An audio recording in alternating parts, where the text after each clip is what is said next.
तर खरात प्रकरणात बदनामी केल्याचा आरोप करत चाकणकर यांनी दिल्ली कोर्टात याचिका दाखल केली आहे। चाकणकर यांनी आशा मिरगे, ठोंबरे पाटील, अंधारे, दमानिया यांना नोटिसा पाठवल्या। तर चाकणकरांना कोर्टात उघडं पाडणार असं ठोंबरे पाटील यांनी आव्हान दिलंय। रुपाली चाकणकर यांनी दिल्ली हायकोर्टातून बदनामीच्या नोटिसा पाठवल्याचा वाद पेटलाय। चाकणकरांच्या नोटिशीवर रुपाली ठोंबरे, संगीता तिवारी या महिला नेत्यांनी चाकणकरांना आव्हानही दिलंय आणि हल्लाबोलही केलाय।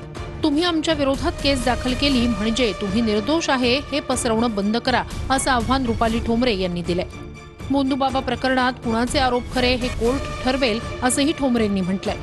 आता ज्यांच्या विरोधात या फिर्यादी दाखल केलेल्या आहेत 10 जुलै रोजी दिल्ली हायकोर्टामध्ये या सगळ्यांना उपस्थित राहण्यासाठी नोटिसा पाठवलेल्या आहेत। आशा मिरगे, रुपाली ठोंबरे, सुषमा अंधारे, अंजली दमानिया, त्याचबरोबर काही यूट्यूब चॅनल्स आहेत आणि काही माध्यम आहेत। मुळामध्ये तुम्ही दिल्ली कोर्टात दाखल केलं म्हणजे तुम्ही निर्दोष आहात, तुम्ही पुरावे दिलेत की तुम्ही निर्दोषीचे आहेत, अशी दिशाभूल नका करू आणि आपण भेटूच कोर्टामध्ये। हाजीर हो रुपाली चाकणकर, तुमचे अपोजिट सुद्धा हाजीर होत आहेत, तुम्ही काळजीच करू नका।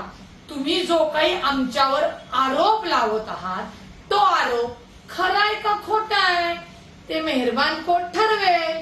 त्याच्यामुळे 10 जुलै त्याची तारीख आहे, त्यावेळी आपण भेटू। येताय ना तुम्ही? नक्की या आवर्जून।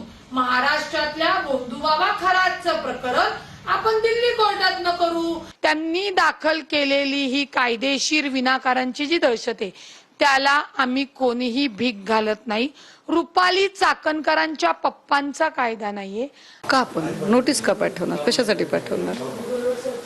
मी त्यांची बदनामी झाली, बदनामी माझी झालेली असते।